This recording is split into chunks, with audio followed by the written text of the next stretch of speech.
And welcome to tonight's episode of the Shooters Roll podcast made by fans for the fans. And I'm D-Swizzle. And joining me tonight to talk more of The Last Dance, I've got two of my boys from the hood. Chris, how you going? 2148 represent. Yeah. Oh, holy family represent. And take that jumper off. Take that jumper off. And I've got my boy Jay from last week. How's it going, Jay? What's up, guys? How's it going? You know, I've been intrigued and enthralled by watching The Last Dance, the last couple of episodes that have been released on Netflix, episodes 3 and 4. Lots happened. There's a lot to talk about, and we'll just jump straight into it. Now, I'm just going to start off with the new boy here, Chris. What do you think of the show? Look, like I told Dex before, man, and RJ, I mean, I'm a ball fan. I obviously love basketball forever, but I only just got onto The Last Dance recently, and I did a back-to-back 3 and 4 eps recently. And out of all the episodes, I'll be honest with you, man, Rodman one is really, really close to me. I like the Rodman one, for sure. I love his history. I love the grind. I love the fact that he's just how he is, but he turns up, and he's reliable. When he comes to basketball, when he comes to the games, he's reliable. And him and his relationship with Phil Jackson, man, that's the kind of relationship I like with my boys. You know, when I used to coach as well for some kids, I used to coach under 18-year-old boys, and first year we didn't do well, but second year we won a championship, man. So you know, I can definitely relate for sure. I mean, these are all good experiences. I mean, this show, it's bringing back, you know, childhood memories of what the golden era, the so-called golden era of basketball, which is 90s hoops. Thinking back to when we were growing up back in the neighborhood and our experiences and sharing those experiences. Yeah, I mean, Rodman's career, it's just amazing where, you know, that intimacy of how, you know, he was homeless for a couple of years. And that discipline to stay away from the drugs. I think that was a big plus for him, you know, getting noticed by a scout to play college ball. And, you know, what inevitably turned out to be a long NBA career and a Hall of Fame induction. I mean, it's just you could write a film, you know, a Hollywood film, based on his life. I mean, he had plenty of stars there, and you know, dating. We saw some of his partners and former partners on that show. Oh, definitely did. They definitely did. Carmen Electra from the 90s. Mate, she hasn't aged at all. Didn't look like she hasn't aged, but you know, the quality of the makeup has changed. I think that's speaking from experience, I think. There we go. Yeah. How do you go back on mute, RJ? How do you go back on mute? Shit. Jay, what do you think of the episodes, in particular 3? Let's start from the episode that featured Rodman prominently. What do you think? Well, as I stated from the previous podcast, I told you this was going to be very interesting. I knew his life went from pretty much, think about it like a printer. I went from grayscale to very colorful all of a sudden. It's like you knew that was coming, but it's just only a matter of time, thanks to Madonna. So, and Carmen Electra too. But again, it sort of confirmed pretty much what I knew before, but the details are very juicy. So I was like, ooh, okay. And we'll get into that later, but it was really interesting and it was really fascinating. You couldn't script it. He wrote it himself, and he just could not script this sort of storyline with Dennis Rodman. Yeah, no, it was really good. What do you think of his attitude to needing a vacation? I thought that was a bit of a highlight for the show. Having you know, being the dependable one, Mike's right-hand man when Scottie was injured, and Jordan depending on him, and as soon as Scottie came back, I need a break. I need a vacation. What'd you make of that? And what the professionalism of it all? I mean, from my opinion, I think Rodman, in a way, yeah, he deserved a bit of a break, but he felt like he was carrying the team, right? When Pippen was gone and Jordan was doing his thing, but from a defense rebound perspective, he felt like he needed to be there. Otherwise, they wouldn't have won those games. That's why he felt, from a physical standpoint, that he needed to get a break, and I guess for his mental health. That's why he went to Vegas. He just went crazy. You know what I mean? I do the same thing. Though. Letting off steam mid three-peat run. I mean, there's no one. You couldn't think about anyone in the league now that could get away with that, right? Like, not at all. Not at all. No way. Yeah, probably no one. I think it's probably similar to when Dax was playing for Hall of Family and he needed a vacation too. I'm not quite sure, but anyway, look. Oh my gosh, I love it. But you could say he invented load management. So he didn't know what he was stepping into. He was filling in Pippen's shoes, and he didn't know how much it would take out of him. So he took his role and took on Pippen's role, and he felt really important to the team, and he was he felt wanted. But then also you can tell it said that he sort of felt like he got put back to the third wheel, but he knew that. Yeah. Come on, Pippen was going to come back, and you knew you're going to go back to your seat. You can't stay there. That's not your seat. You know what I mean? And that's not your role. So he should have had it coming. But yeah, you can tell the party, man. Wow, you have to get Jordan to go back to his apartment, to drag him out of bed, and you know what, Dennis, let's go. So and he really respected Jordan. He loved Jordan. He wanted to be a fight with him. And yeah, I love it when he just rocked up and he was in his pajamas. He's just like, let's go. I'm ready. I'm ready to train. Let's go. But that's how it is, man. I think I mean, I feel Rodman, man. That's why I really like this episode. I mean, I don't know what else we're gonna be seeing, but I think the fourth one was like more about Phil, right? Yeah. Phil Jackson. Yeah. But no, I really feel for the Dennis Rodman story, man. I love it. Like, Jordan's always gonna be Jordan. Pippen, you're always gonna sort of hear about his story, and yeah, you'll hear about Rodman's story. But it's good to see that side of it, bro. Like, in detail,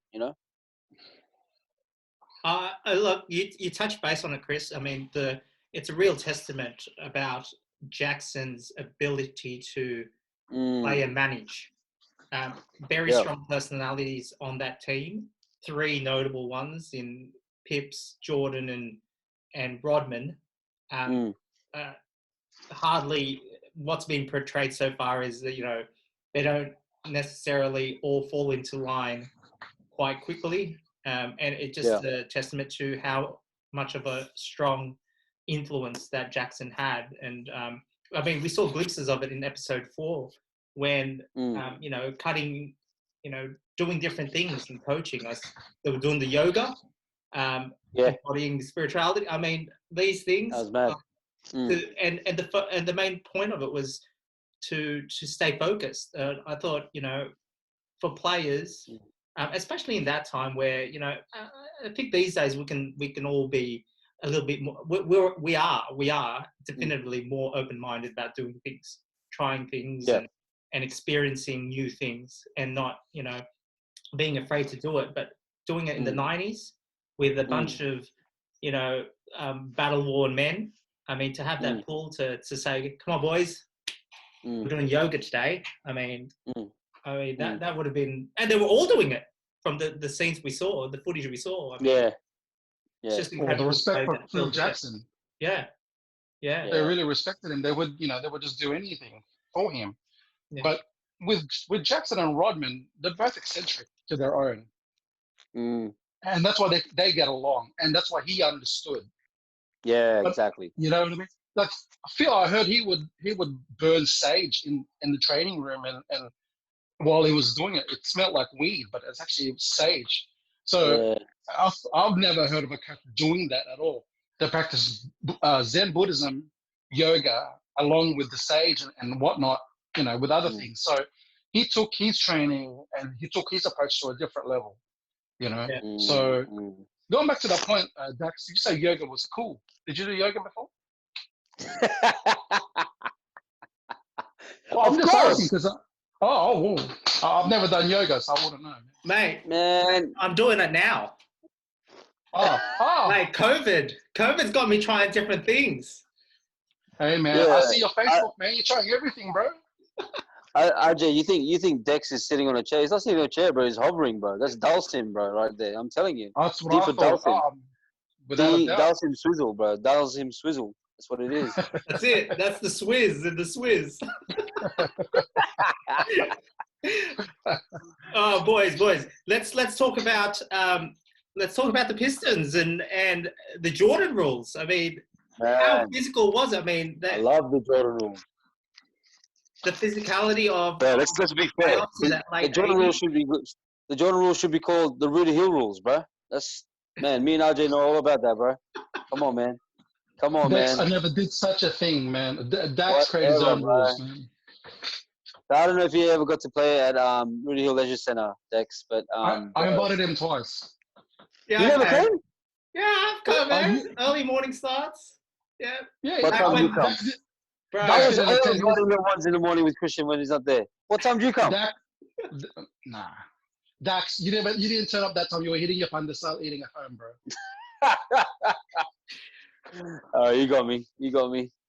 Yeah, but we were always there. that was a while ago now. That was before the ankle turned on me. But I'm just evolving now, like Jackson evolved from a championship winning Knicks player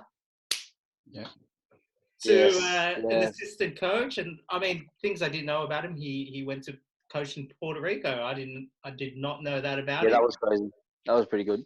Coached in the lower divs in America, in Albany, and then made his transition to being the assistant coach there in Chicago, and then learning the triangle offense. I mean, it's just incredible that his transformation into player to coach, and just that like some of the pictures and the images that we saw in the show about how fiery he was, and that scene in Puerto Rico where he's going off at the refs. Oh my God, that was mad. That was mad. You barely saw that when he was in NBA. He was quite cool. Once or twice he was yelling, but he didn't go off like that. I mean, I've seen him go off like that. But remember Phil, bro. Like remember in Phil coaching in Bulls, but also in the Lakers. You can always tell who's Phil Jackson, right? You look at the whole bench, and then you see this massive 12-foot seat that he's sitting on, and I'm like, why is he so big in the bench? Like he looks massive. You know what I mean? He's tall in general, and they give him like this 12-foot seat. You know what I'm talking about? His back or something. That's why. Yeah. Is it really? Oh. I think it's because of his back or spine. I just never thought that. I was like, that guy has the biggest seat in the whole bench. Why is that? Like it's massive. I look at the finer things. I look at the very finer. Mate, it's all about the details. That's the key thing, And and with Phil, I think one of the talking points I have here and for us to discuss is his adoption of the triangle offense and the reaction that Jordan had to sharing the ball. And because under Doug Collins, Jordan loved it. He was the center. He was the scoring champ. He was the go-to guy. And this is a testament to Phil and his ability to manage the player and to have Jordan buy into sharing the ball. Jay, do you want to start this off, because I know this is tough for you, because when I was on the court with you, never passed the ball, bro. Oh wow! Can you put that on repeat and then loop it? Repeat and then loop. Repeat and loop, and then we're just gonna meme it the whole night. Well, I love that one. I love that. Someone had to carry Petition Brothers for points. So and someone had to pass the ball. So I had to fulfill my role, and you have to fulfill your role, Dex. And by the way, Miss Burke told us that's our coach. She told us shoot. I'll go, okay. I'm just listening to the coach. But anyway, back to the point. Yeah. You can tell in hindsight when he got first told that he didn't like it. It was a shock thing for him to sort of share the ball, and then it's like, well, am I not doing a better job for it? But you can tell when Phil approached him with it, it shocked him. But then he eventually got to understand why that would be. So once he started seeing results, and he and that's why I think he pushed his teammates so much, because he knew that, well, if you're not, the ball's not going to come in my hand, it's going to come in your hand. You better be dead set reliable, And if you're not reliable, and if you can't take my pressure, then maybe you need to leave. Maybe you need to play in the G League, or maybe play for New York Knicks. So rough, bro. Rough. So that's what I think anyway. But eventually he took it on, and you can tell 6 championships later. Thank you. Yeah. So exactly. the philosophy that Phil adapted with Mike worked. So. And he's made big players household names, right? That's right. John Paxson making all those shots in the 91 final in that last game. I mean, penetrate dish to Paxson, couldn't miss. Yeah, utilize his role players really well. Yeah. So And I love the what Phil said about, when they won the championship, and he took Mike aside, and he told Mike, you did it the right way. And I thought that was pretty incredible, that he, going from a player who was only known as a scoring champ to an eventual NBA champion. I mean, it's getting over that first hurdle. I mean, the Bulls had to get over Detroit for a few seasons when Detroit punished them. It's just the changing of the guard, really. Yeah. That's right. Yeah. But no, it was amazing. And, in the second championship run, John Paxson's role filled by Steve Kerr. He's a household name now, and for more reasons than his playing days, but also his coaching prowess with Golden State Warriors there. So props to him. He gave all those other players a platform to get to the next stage of their life. So they all should be thankful.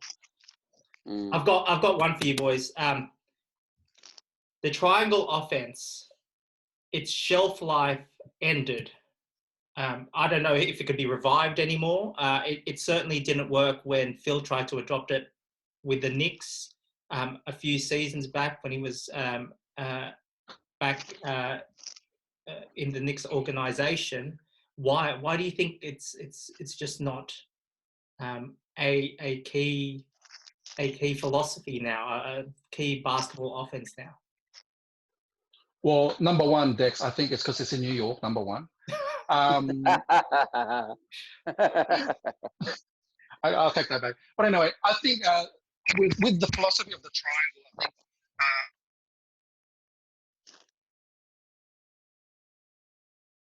think... Can't hear you. I don't think it would really be adaptable for them. Because when he had those players, he knew that they had a good basketball IQ. I'm not saying that basketball players these days don't have a good basketball IQ, but I think with those players that he adapted with that triangle in Chicago, in LA, they knew, and they were able to understand the philosophy and then apply it. I think with the modern day game now, it's just popping threes. So it's all offensive minded. Yeah. So that's why now it wouldn't really be adaptable, because now the NBA wants it to go that way. And if you apply like things like the triangle, it's too technical. It doesn't attract people. That's what I think. That's what I miss, though. Additionally, to add to that, that's what I miss. I miss the 90s rules. I miss those, fundamentals. Yeah, the triangle. But to RJ's point, that's right. I mean, now centers will shoot threes. So you can't really play, the triangle for every team. It's not going to work, both on offense and defense. So yeah, because everyone's catering for what was back then traditional center positions, forward positions. Now every position on their team can shoot threes or shoot from wherever, and they're all athletic. Back in the day, you used to have Oliver Miller. You guys remember Oliver Miller, Yeah, right? yeah. That guy was 300 kilos or something, man. But you ain't gonna bloody put him on a triangle. You know what I mean? Put him in an oblong or something. You know, you're gonna Out put of him on a all triangle. players, you have to say, Dax, you have to bring up Oliver Miller. This guy, man. What was his nickname? What was his nickname? The O Train or something? Or the refrigerator or something? It was something like that. Oh, mate. Let's not talk about your personal life. But anyway, Look, I can't recall. anyway, I'm just saying. I do miss the triangle, but you're never gonna see that again, man, in the modern game. I don't think so. Not the way that it was played. I think in part though, it's missing. It's missing the quick possessions that the game plays at the moment, and also taking long twos are framed as the worst shot in the league now. totally agree. You're going to the hole, and you're going for a drive, or you're shooting threes, and that's the modern game at the moment. Yeah. But yeah. like with you, Chris, I do miss the way things the game was played in the 90s, but I think it's just the game evolving into having players who are more athletes. You couldn't name a big a heavy set guy now that is playing. I mean, everyone's fit and lean and incredibly athletic now, not just taking up space in the paint. Yeah. But it's just I think the testament that nothing ever stands still in life. I mean, it's an evolution. Yeah. I mean, even in these days, in the COVID-19 restrictions, I mean, whilst it may appear that the world's standing still, there's people are changing and adapting, and I think that's been missed in the overall scheme of we can't go out. But the game does have these characters and these Bulls teams. The first three-peat team. Just as a final aside, and I'm pretty sure that they will get this. They'll discuss this in the show. Which Bulls three-peat? I'm asking this to both of you. Which Bulls three-peat? Which team in the Bulls three-peat was better, and why? You go, RJ. That's a tough question, man. Come on, RJ. You go first. Well, if you speak, number one, you look at their record. So you would have to go with the 72-10 record Bulls. They had, I think, more versatility with Rodman in there and their bench. That's personally me, anyway. But the 72-10 Bulls, without a doubt, are the better three-peat than the first three-peat that happened. I just felt like there were more the players that were surrounded by Jordan and Pippen are more in tune. I believe that they were better cohesive as a team. And so I just believe they got more arsenal, slightly more arsenal than the first three-peat. That's what I think. I'm gonna.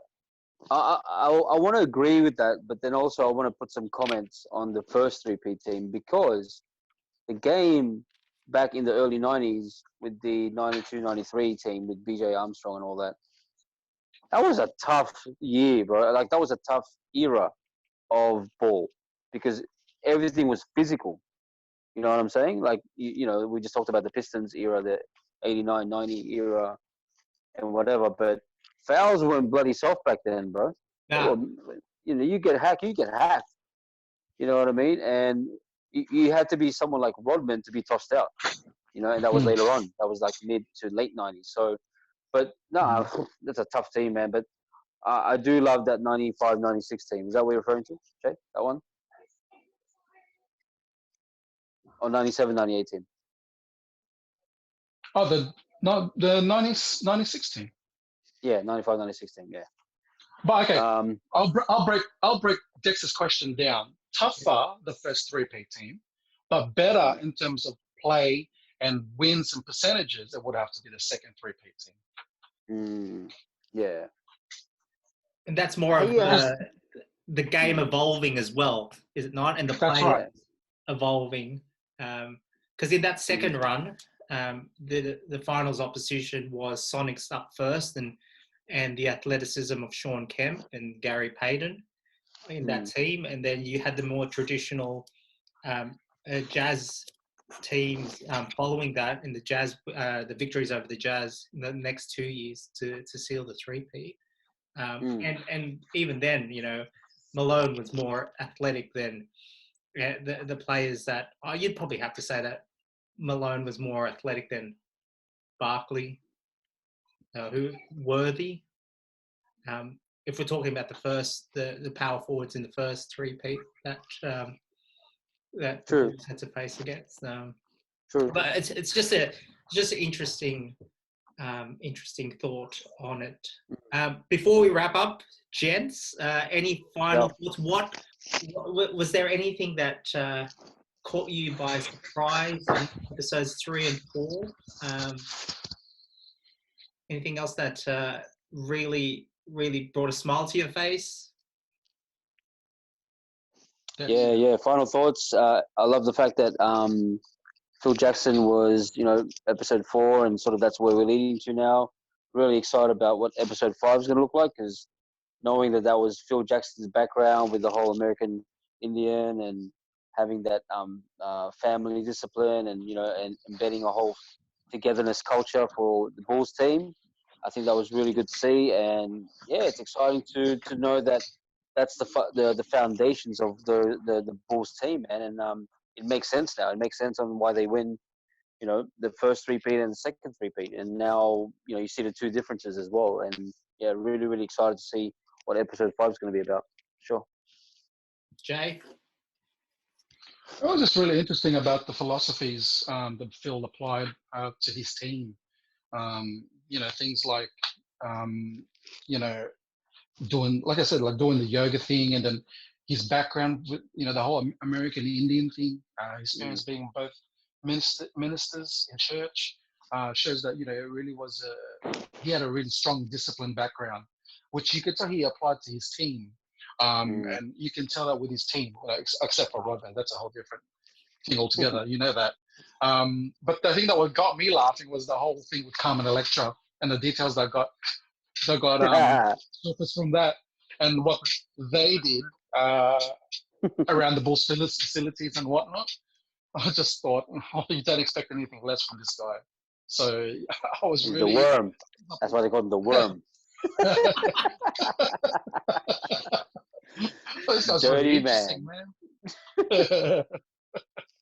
But yeah, that was my take on it. So. I mean, the whole, episodes 3 and 4 for me, I really liked Rodman's tribute to Pips when he dyed 33s in his hair. I thought that was pretty cool of him to do. And and the one thing that stuck to me was just a question, and I think this is an evolving question, is after it's been 20 plus years since the Bulls won their final three-peat championship, and it's only just coming out now that Jordan's agreed to have a sit down and talk about the experiences. And in saying that, also, they've brought Pips back to have a chat, and they had Horace on the show on episode 3 as well. So that was really good. For me, it's that question just inside of me is just burning. Telling the story now and its impact on the modern day fans, because I'm hopeful that it's not just a big ego trip about not being forgotten, because I mean players like Jordan, Pippen, Rodman, these are players that no one will forget and will be chronicled in history. So I mean that's the main takeaway for me, and just look, I'm really looking forward to the future episodes coming up too.